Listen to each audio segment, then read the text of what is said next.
Здравейте! В това видео ще ви покажа как да редактирате темата си в Shopify.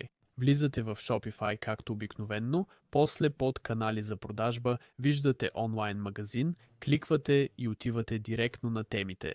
Там избирате вашата тема и натискате персонализиране. Ако нямате тема, кликнете импортиране на тема и отидете в магазина за теми. Тук можете да разгледате и импортирате теми. Кликваме персонализиране и ще бъдем пренасочени. Важно е да тествате магазина си и за мобилни устройства. Тук имате опция за десктоп и за мобилен изглед. Повечето хора пазаруват на телефон, затова се фокусирайте върху добрия мобилен изглед. Сега сме на началната страница, а като кликнем тук, ще видим и другите налични страници. Нека да отидем в количката за пазаруване. Ето как изглежда страницата. Можете да редактирате всичко по-отделно, както желаете. Препоръчвам да го направите така. Прегледайте всяка страница тук. Нека отидем на началната страница и можете да кликнете върху всичко. Ако кликна тук горе, вдясно ще видим опции, които можем да настроим. Има определена схема, можем да я променим, например на червено.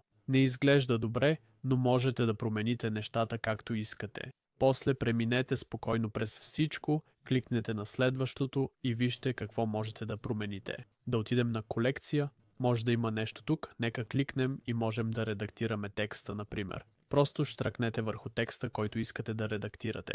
Вдясно ще видите, че можем да го променим, например този текст тук. Ако искате да промените елементи, т.е.